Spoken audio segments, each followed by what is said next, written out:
नमस्कार, मी निरंजन.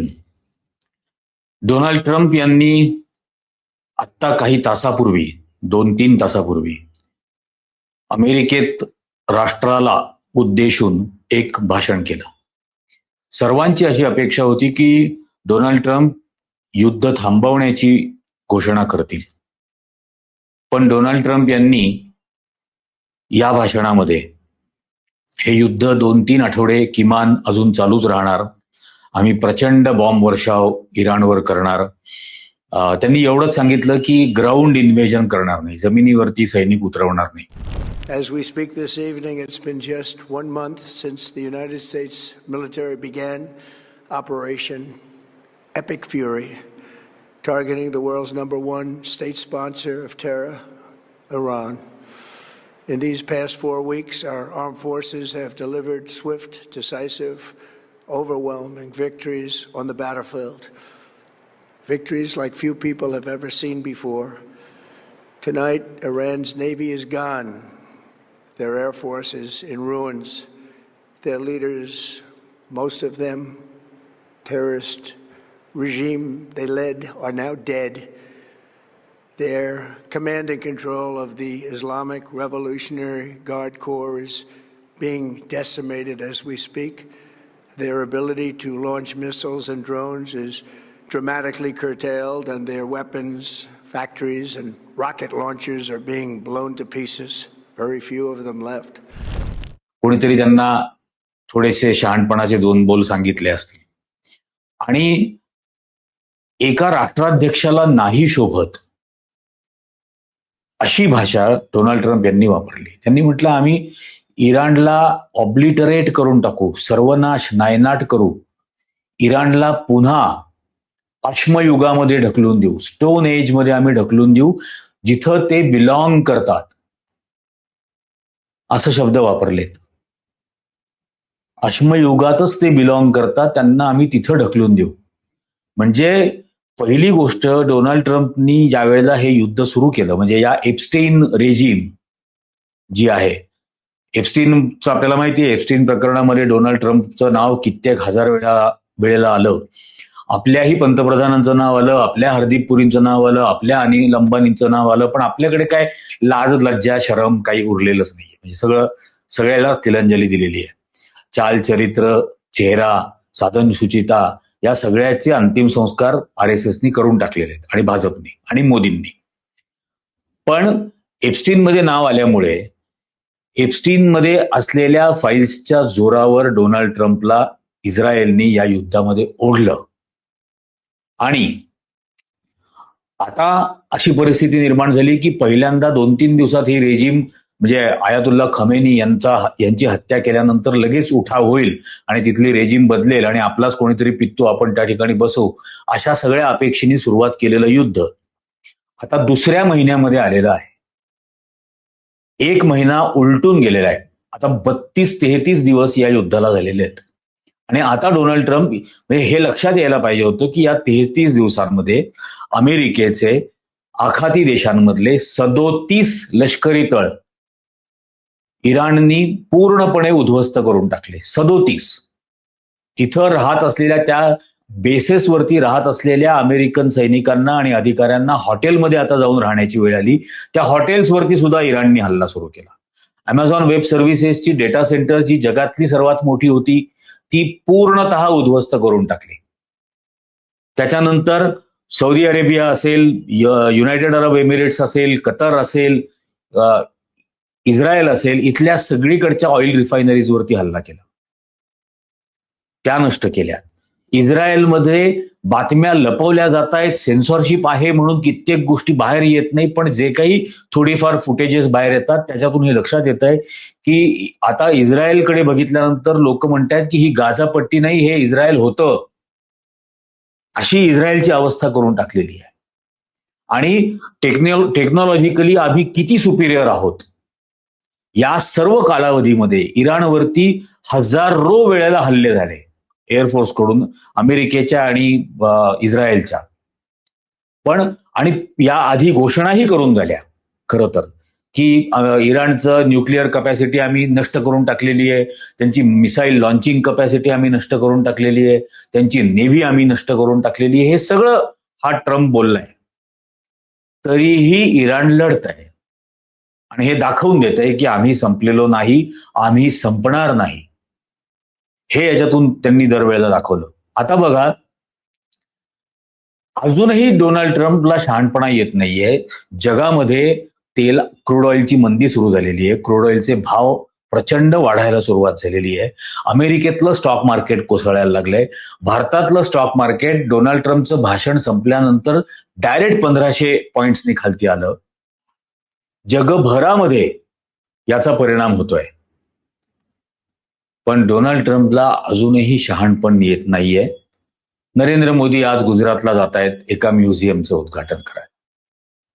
कालपर्यंत ते प्रचंड बिझी होते विधानसभा निवडणुकांच्या प्रचारात. उद्यापासून पुन्हा ते प्रचारामध्ये सहभाग घेतील निवडणुकांच्या. पण या सगळ्या कालावधीमध्ये जे काही आपण वेगवेगळ्या बातम्यांमधून बघतो, वेगवेगळ्या युट्यूबच्या फुटेजेसमधून बघतो, सगळीकडे आपल्याला ड्रोन दिसतायत, मिसाईल्स दिसतायत, एअरक्राफ्ट कॅरियर अमेरिकेला कसे लपत छपत पळत घेऊन जावे लागले, जे फार ती फुगवून पुढे आले होते, ते आता लपवावे लागतात. इथपर्यंत त्यांची अवस्था झाली. आणि या डोनाल्ड ट्रम्पची आणि बाकीच्या सगळ्यांची आपण नेत्यान्याहूची खूप रिटॉरिक्स ऐकली, वल्गना खूप त्याच्यामधल्या ऐकल्या. प्रेस कॉन्फरन्सेस अमेरिकेच्या सेक्रेटरी ऑफ वॉर जे काय होते ते बघितले, त्यांच्या सेक्रेटरी ऑफ स्टेटच्या प्रेस कॉन्फरन्सेस काय होत्या, त्यात त्यांनी कशी भाषा वापरली, हे आपण या सगळ्या याच्यामध्ये बघितलं. या सगळ्या काळात पुन्हा पुन्हा मी तर तेच करत आलेलो आहे, पण जो सर्वात महत्वाचा प्रश्न राहतो, सगळ्यात महत्वाचा, की या सगळ्या युद्धाचा जगातल्या सर्वसामान्य माणसावरती काय परिणाम आहे. आणि भारत, मी मुद्दाम भारत इथं दाखवलाय, एकटा पडलेला आहे. पुन्हा एकदा ऑपरेशन सिंदूरच्या वेळेला एकटा पडला होता, आत्ताही भारत एकटा पडलाय. कोणी विचारत नाहीये, कवडीची किंमत देऊन विचारत नाहीये. पाकिस्तान निगोसिएशन्स मध्ये आलंय, पाकिस्तान मध्यस्थाची भूमिका निभावते. त्यात पाकिस्तान आहे, तुर्की आहे, इतर 2 आणखीन देश आहेत. ते मिळून यात काही मध्यस्थी करता येते का बघतायत. जॉर्डनला अमेरिकेचे उपराष्ट्रपती जाऊन आले, वान्स. आता या सगळ्या परिस्थितीमध्ये भारताची जी आतापर्यंतची नैतिक अधिकार आणि नैतिक भूमिका होती ती भारताने सोडून दिली. हे पुन्हा पुन्हा सांगावं लागतंय. आणि आता भारताने पाकिस्तानला विनंती केली आहे की आम्हाला या चर्चांमध्ये ऑब्झर्व्हर म्हणून बसू द्या, ऑब्झर्व्हर म्हणून बसू द्या. याची परवानगी पाकिस्तानकडे भारताने मागितली आहे. आता विचार करा तुम्ही की या सगळ्या याच्यामध्ये भारत कुठे आलाय. पाकिस्तानच्या गयावया कराव्या लागतायत. ज्या ऑपरेशन सिंदूर नंतर जगभर पाकिस्तानच्या विरोधामध्ये शिष्टमंडळं पाठवली, त्या पाकिस्तानच्या आता विनवण्या नागदुऱ्या काढाव्या लागतायत विश्वगुरूंना. 56 इंची नॉन बायोलॉजिकल प्राणी, ही अवस्था झालेली आहे. आणि या सगळ्या युद्धाचा परिणाम या सर्व जगावरती, जगाच्या अर्थव्यवस्थेवरती काय होणार, याचा क्लिअर कट अर्थ आहे की जगामध्ये आर्थिक मंदी येणार. कारण 25% ऑइल सप्लाय जो स्ट्रेट ऑफ होर्मुझ मधून येतो आणि 13% जो रेड सी मधून येत होता, तो रेड सी मधला सप्लाय सुद्धा बंद झालाय. हौतीजनी आता तो बंद करून टाकलाय. त्यामुळे आता 38% क्रूड ऑइलचा सप्लाय जगाला होणार नाही. आणि अमेरिका जर का इराणवरती बॉम्ब वर्षाव करणार असेल तर या स्ट्रेट ऑफ होर्मुझ मधून भारतासारख्या देशांच्या किती टँकर्स सुरक्षितपणाने येऊ शकतील याची काही शक्यता आहे का? याची काहीही शक्यता नाही. आणि मग याचा सगळ्याचा काय परिणाम होणार? माझ्या देशातल्या सामान्य माणसाच्या नोकरीवर त्याचा काय परिणाम होणार? त्याच्या मुलाबाळांच्या शिक्षणावर काय परिणाम होणार? त्याच्या आरोग्यावर काय परिणाम होणार? आता बातम्या काय यायला लागल्यात, कंडोमचा तुटवडा भारतात, कारण प्लास्टिक ग्रॅन्युअल्स येतच नाहीयेत. भारतातल्या शेतीवर, भारतातल्या माझ्या शेतकऱ्यावर, त्याच्या शेतमजुरावर, त्यांच्या आयुष्यावर काय परिणाम होणार आहे याच्याबद्दल कोणी विचार करताय का? आणि हा विचार करणं खूप गरजेचं आहे, कारण हे युद्ध 2 देश विरुद्ध 1 देश असं नाही आहे. हे युद्ध या संपूर्ण जगाची आर्थिक पुनर्रचना करत आहे, नकळतपणाने. संपूर्ण जगाची आर्थिक पुनर्रचना होते आहे आणि त्या पुनर्रचनेवरती जगाचं भविष्य अवलंबून असेल. आणि हे बदललेलं आयुष्य 100% बदलेल. आणि हे बदललेलं आयुष्य कसं असेल? मुळात त्या बदलणाऱ्या आयुष्यासाठी तुमची पूर्वतयारी आहे का? तुमची म्हणजे मी देशाची म्हणतोय आणि मग नागरिकांची म्हणतोय, की आपली यासाठीची पूर्वतयारी आहे का? आता एक एक देश म्हणून आपण जर बघत गेलो तर याचा, हे मिडल ईस्ट मधलं युद्ध आहे, वेस्ट एशियामधलं युद्ध आहे. या वेस्ट एशियामध्ये सर्वात जास्त जगाला होणारा तेलाचा पुरवठा आहे. मग हे सगळे देश असतील, सौदी अरेबिया असेल, इराक असेल, कतार असेल, इराण असेल, युनायटेड अरब एमिरेट्स असेल, ओमान असेल, हे सगळे देश जगाला तेलाचा पुरवठा करतात. आज या सगळ्या देशांच्या तेल पुरवठ्यावरती परिणाम झालेला आहे. या देशांमध्ये 1 कोटी भारतीय राहतात, तिथे नोकऱ्या करतात, कामधंदे करतात. तिथून भारताला 35%, म्हणजे भारताला जेवढं परकीय चलन दरवर्षी मिळतं त्याच्या 35% परकीय चलन या आखाती देशांमध्ये राहणारे भारतीय पाठवतात. $57 बिलियन. त्यांच्या नोकऱ्या जातील, त्यांना परत यावं लागेल किंवा ते मरतील. आता काल कोचीला युनायटेड अरब एमिरेट्स मधून, दुबईहून 20 भारतीयांच्या डेड बॉडी झाल्या. भारत सरकारने तुम्हाला हे सांगितलं का? 20 भारतीयांचा मृत्यू या युद्धात झालाय, हे भारत सरकारने आज तागायत भारतीयांना सांगितलं नाही. त्या डेड बॉडीज काल कोचीला आल्या इथं. आणि म्हणून मी हे म्हणतोय की आपण यासाठी किती तयारी आपली केलेली आहे. कोण या युद्धामध्ये, या युद्धानंतर सर्वात जास्त हारणार आहे? आता भविष्यामध्ये एक गोष्ट नक्की, स्वस्त किंवा रास्त भावामध्ये मिळणारं इंधन मिळण्याचा काळ पूर्णतः संपलेला आहे. स्वस्त आणि रास्त दरामध्ये यापुढे या जगामध्ये कोणालाही इंधन मिळणार नाही. भारताचा तो विषयच येत नाही, कारण भारतात त्यातूनही नफा कमवणाऱ्या लॉबीज, या नॉन बायोलॉजिकल प्राण्यांनी जन्माला घातल्यात. टाळूवरचं लोणी खाणं हे जे म्हणतात, तो प्रकार भारतामध्ये आहे. तो कोविडच्या काळात होता, तो नंतर या गेल्या 12 वर्षांमध्ये पेट्रोल आणि डिझेलच्या बाबतीमध्ये आपण बघितलाच आहे. 42 लाख कोटी रुपये पेट्रोल आणि डिझेलवरच्या एक्साईज ड्युटीमधून भारत सरकारने लोकांकडून ओरबाडून घेतले. 42 लाख कोटी रुपये. त्यामुळे स्वस्तात इंधन मिळेल या गृहीतकावरती गेली 60-70 वर्ष जग चाललं. आता हे गृहीतकच नष्ट झालेलं आहे. त्यामुळे आता इंधनाची उपलब्धता सर्वांना असेल हे गृहीतक पूर्णतः संपलेलं आहे. हे सर्वांनी गांभीर्याने लक्षात घेण्याचं गरज आहे. आता कोणते देश या बदललेल्या वास्तवामध्ये टिकतील, कोणत्या देशांची या बदललेल्या वास्तवामध्ये टिकण्याची क्षमता आहे आणि कोणत्या देशांनी या बदललेल्या वास्तवामध्ये टिकण्यासाठीची पूर्वतयारी केलेली होती, यावरती जगाची ही जी आर्थिक पुनर्रचना होणार आहे ही त्यावर अवलंबून असेल. हे सगळं मी जे बोलतोय या प्रत्येक बोलण्यावरती, प्रत्येक वाक्यावरती भारताच्या परिपेक्षामध्ये स्वतःला प्रश्न विचारून पहा. या बदललेल्या आर्थिक परिस्थितीमध्ये टिकून राहण्यासाठीची पूर्वतयारी भारताने केली आहे का? आपण इंधन या गोष्टीवर किती अवलंबून आहोत याचाही सर्वांनी पुनर्विचार करणं गरजेचं आहे. भारताच्या गरजेच्या 65% क्रूड ऑइल या आखाती देशांमधून येतं आणि ते स्वस्तात येत होतं. भारताच्या गरजेच्या 85% गॅस याच स्ट्रेट ऑफ होर्मुझ मधून येत होता आणि तो स्वस्तात मिळत होता. ते तुम्हाला आम्हाला किती रुपयाला महागच पडत होता, यात काही शंका नाही, कारण त्यावर सरकार सबसिडीज देत नव्हतं, उलट त्यावर टॅक्स घेत होतं. आता याचा सर्वात पहिला ऑलरेडी परिणाम जो व्हायला लागलेला आहे तो साऊथ ईस्ट एशियावरती व्हायला लागलेला आहे. साऊथ ईस्ट एशिया म्हणजे थायलंड असेल, मलेशिया असेल, इंडोनेशिया असेल, व्हिएतनाम असेल, या देशांवरती ऑलरेडी याचा परिणाम व्हायला लागलाय. कारण त्यांच्या गरजेच्या 100% क्रूड ऑइल हे या आखाती देशांमधून येत होतं. त्यामुळे आता या देशांमधले पेट्रोल पंप पूर्णपणाने बंद आहेत. या देशातली वाहनं रस्त्यावरती उभी आहेत पूर्णपणाने. या देशातला कृषी उत्पादन हे पूर्णपणाने ठप्प होणार आहे.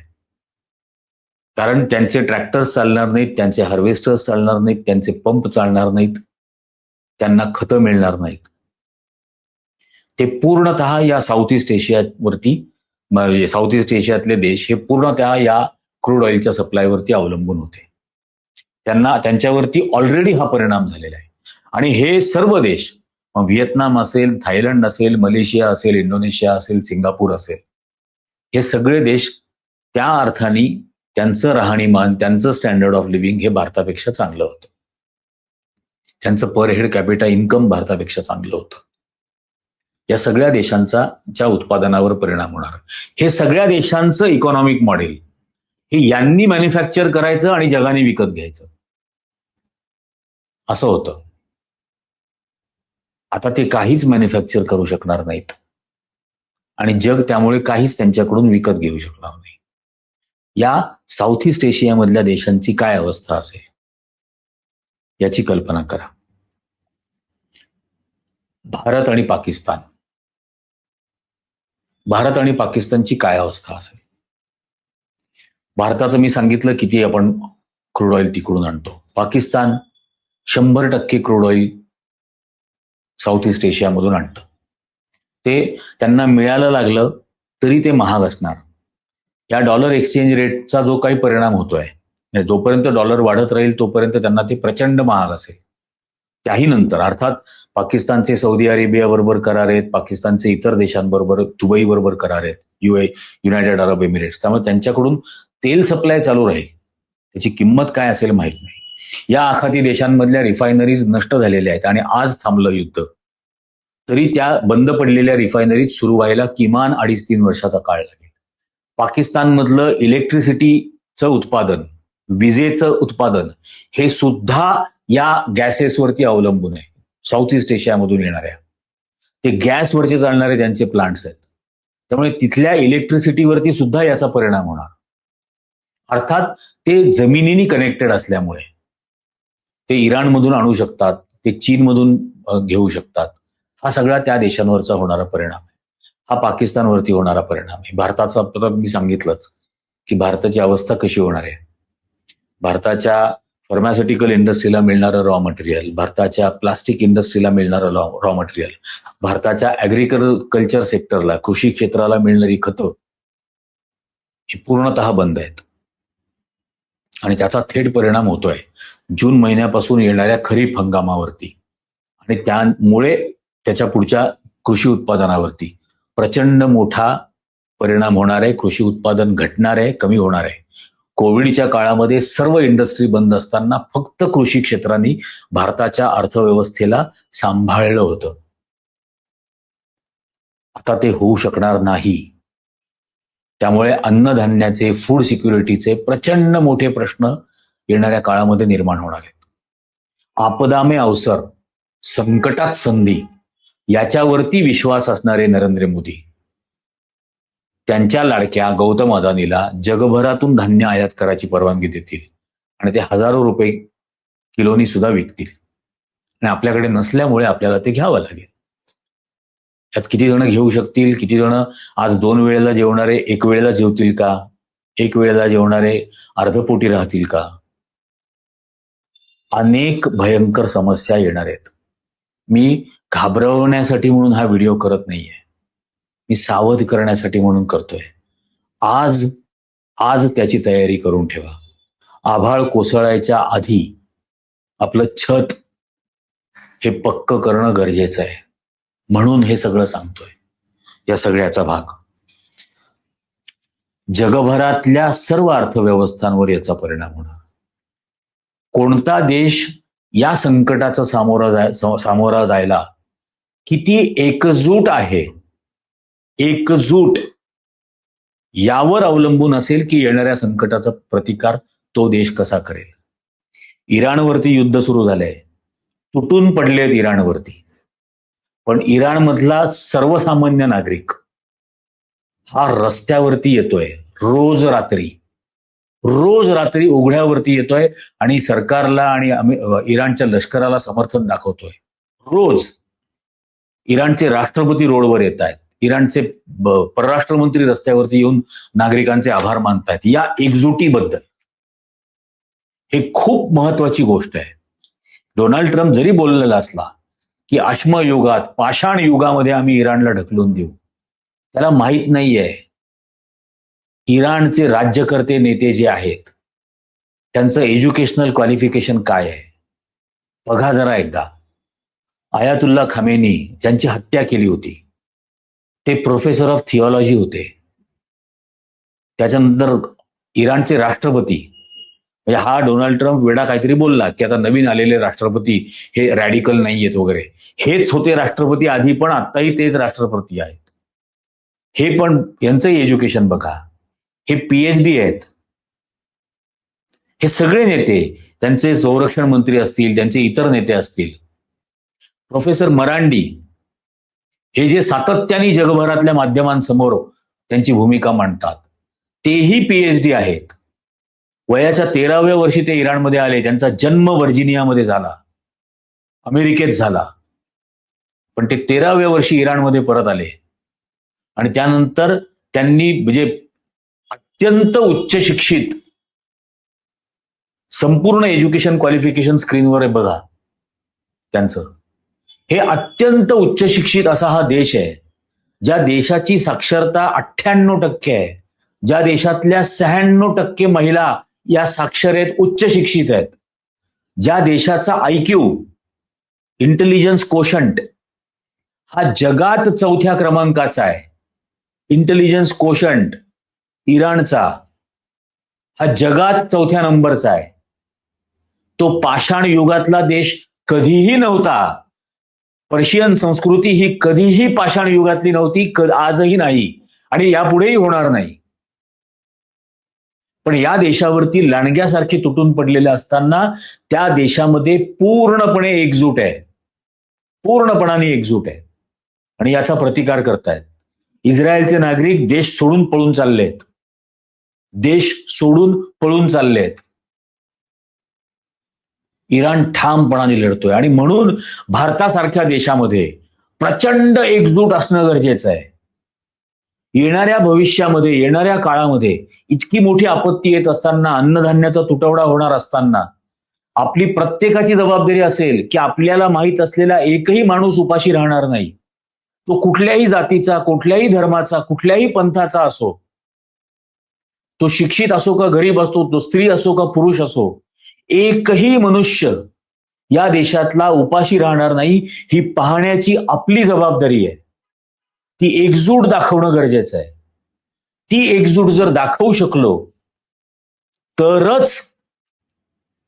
तरच या सगळ्या संकटाचा आपण सामोरा जाऊ शकतो. पाकिस्तानच्या जे वीज प्रकल्पांबद्दल मी बोललो, पाकिस्तानमध्ये 4 धरणं आहेत, 4 संपूर्ण पाकिस्तानात. भारतात किती आहेत विचार करा, महाराष्ट्रात किती आहे विचार करा. भारतातलं वीज उत्पादन हे एकही प्रकल्प हा गॅसवरचा नाहीये. एकही वीज उत्पादन प्रकल्प तो पाण्यावर आहे, तो कोळशावर आहे, तो न्यूक्लिअर आहे. त्यामुळे भारतातलं वीज पुरवठा बंद होणार नाही. भारतातल्या लोकांना वीज मिळत राहील. या आपल्या स्ट्रेंथ असतील, या स्ट्रेंथवरती काम करून एकजुटीनं या संकटाचा, आपत्तीचा कसा सामना करायचा हे या देशाच्या नेतृत्वाने ठरवायचं आहे. हे गॅसवरचे इलेक्ट्रिसिटी जनरेशनचे प्लांट भारताने नाही उभारले. यात 2014च्या आधी असलेल्या भारताच्या नेतृत्वाची दूरदृष्टी आहे. भारतातल्या नैसर्गिक स्रोतांवरती आधारित हे वीज निर्मिती प्रकल्प आहेत. हे खूप महत्वाची गोष्ट आहे. ही वीज, हे पाणी, हे वापरून आपली खतं प्रत्येक शेतकऱ्यापर्यंत डिस्ट्रीब्यूट करून आपण कृषी क्षेत्र टिकवू शकतो का? त्या शेतकऱ्याला लागेल ती आर्थिक मदत देऊन. आहे ना तुमच्याकडे $600 बिलियन रिझर्व्ह, यावेळेला फक्त या देशातला शेतकरी जगवा, त्याला जपा.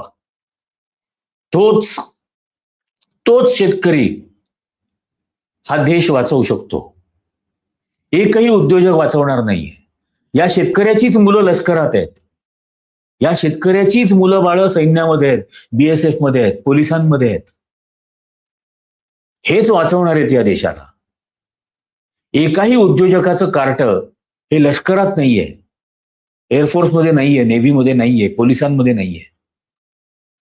ही या देशातल्या सामान्य माणसाची पोरं आहेत. ती त्यांचे आईबाप जगवा, ती मुलं जगवा. हा संपूर्ण दृष्टिकोन भारताचा असणार आहे का? भारतात ही एकजूट राखणार आहोत का? हे सगळं करत असताना विज्ञानवादी दृष्टिकोन टिकवणार आहोत का? का मूर्खासारखं तेच बेल वाहणं, याच मूर्ख खरात बाबासारखे आणि इतर भोंदू बाबांसारख्याच्या नादी लागणं, हे बंद झालं पाहिजे. हे वाचवणार नाही आहेत.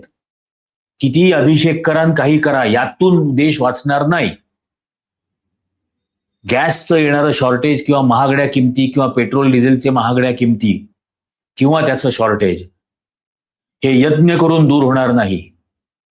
हे उपास तापास करून दूर होणार नाही. हे आणखीन काय डोक्यावरचे केस काढान, बेलवाहन, असले फालतूगिरी करून या संकटांचा सामना होणार नाही. हे प्रत्येकाने मनामध्ये ठसवून घ्या. या आपल्या असलेल्या स्ट्रेंथवरती आपण काम करणार आहोत का? ही ताकद आहे आपली भारताची, जी 2014च्या आधीच्या नेतृत्वाने निर्माण करून ठेवली. हे लक्षात घ्या. निदान या पुढच्या काळामध्ये काय आपण करणार आहोत. चीनची सुद्धा इकॉनॉमिक मॉडेल अशीच आहे की स्वस्तामध्ये मिळणारं इंधन, त्यावरती आधारित मॅन्युफॅक्चरिंग आणि जगाने ते विकत घेणं. इतकं सोपं चीनलाही जाणार नाहीये. पण चीन रशियाची मैत्री आहे, चीन इराणची मैत्री आहे, चीन सौदी अरेबियाची मैत्री आहे. त्यामुळे ते स्वस्त नाही पण महाग सुद्धा ते विकत घेऊ शकतात. आणि तिथलं सरकार हे महागात विकून घेऊन सुद्धा नागरिकांना स्वस्तात देऊ शकतं. हा सर्वात मोठा फरक आहे आपल्या देशाच्या सरकारमध्ये आणि चीनमधला. याचा पेट्रो डॉलर जर बंद झाले तर अमेरिकेच्या अर्थव्यवस्थेवरती प्रचंड परिणाम होईल. 40 ट्रिलियन डॉलर, 40 खरब डॉलर इतकं अमेरिकेवरचं कर्ज आहे. जगात डॉलरची गरज कोणाला नसेल. आणि मग त्या परिस्थितीमध्ये, त्या बदललेल्या आर्थिक पुनर्रचनेमध्ये अमेरिका इंधनाच्या बाबतीत स्वयंपूर्ण आहे, पूर्णतः स्वयंपूर्ण आहे. 100% अमेरिकेला लागणाऱ्या गरजेच्या 100% ऑइल अमेरिकेत स्वतः उपलब्ध आहे. क्रूड ऑइल त्यांना गरजच नाहीये. याशिवाय गॅस आहे, याशिवाय न्यूक्लिअर पॉवर प्लांट्स आहेत. त्यामुळे अमेरिकेची मॅन्युफॅक्चरिंग जरी कमी झालेलं असलं, सगळं मॅन्युफॅक्चरिंग चीनकडे गेलंय. त्यांना मॅन्युफॅक्चरिंग सुरू करावं लागेल. या सगळ्या गोष्टींचा सामना अमेरिका कसं करते, डोनाल्ड ट्रम्प राहतो का नाही राहत, त्याला इम्पीच केलं जातं का नाही केलं जात, या सगळ्या अमेरिकेच्या गोष्टी आहेत. ते बघतील. युरोपमधल्या राष्ट्रांची सुद्धा गरज या आखाती देशांच्या तेलावर आहे, अगदी इंग्लंडची सुद्धा. त्यामुळे उर्मटासारखं डोनाल्ड ट्रम्प जे इंग्लंडबद्दल बोलला कालच,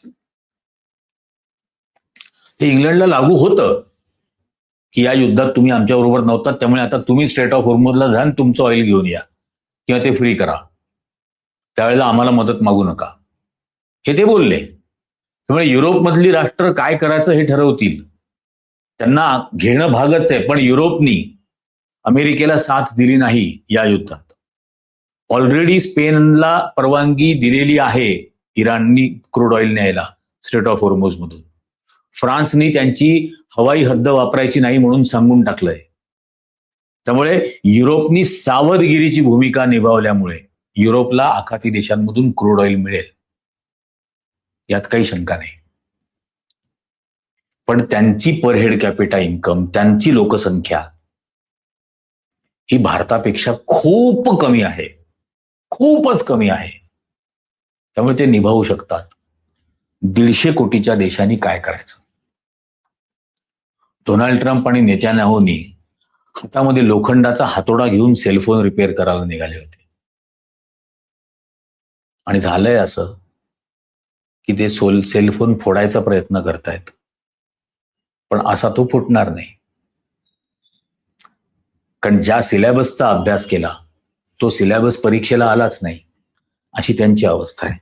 पण या सगळ्यामधून ही ऑइल बेस्ड इकॉनॉमी जी आतापर्यंत चाललेली होती, की स्वस्तामध्ये रास्त भावामध्ये इंधन मिळेल त्यावरती मॅन्युफॅक्चरिंग आणि त्याचा बदल पुढे, पण भारताला सुद्धा रिओरिएंट करावं लागेल का? ते कसं रिओरिएंट करावं लागेल? ते ओरिएंट करण्यासाठी भारतातलं नेतृत्व, मग ते संरक्षणाच्या संदर्भातलं असेल, ते इंडस्ट्रीच्या बद्दलचं असेल, ते शिक्षणाबद्दलचं असेल, ते अर्थव्यवस्थेबद्दलचं असेल, ते नेतृत्व देशामध्ये असलेल्या किंवा जगामध्ये असलेल्या त्या त्या क्षेत्रांच्या एक्सपर्ट्सला कन्सल्ट तरी करताय का? दिसत तर नाहीये. या देशातल्या नेतृत्वाचं संपूर्ण फोकस हा 5 राज्यांच्या निवडणुका कशा जिंकता येतील इतकाच आहे. ज्या केरळमधले 20 नागरिक दुबईमध्ये या युद्धात मृत्युमुखी पडले, त्या केरळ राज्यामध्ये निवडणूक चालू आहे, पण त्या केरळ राज्यापासूनच लपवून ठेवलंय की तुमचे 20 नागरिक तिकडे मृत्युमुखी पडले आणि ते UAE सरकारने पाठवले, आम्ही नाही आणले तिकडून. हा सर्वात महत्वाचा भाग आहे. आणि म्हणून हे युद्ध हे 2 विरुद्ध 1 अशा देशांमधलं जरी असलं तरी हे आर्थिक महायुद्ध आहे. आणि या आर्थिक महायुद्धामध्ये आपण टिकणार कसे? आपण एकजूट ठेवणार का?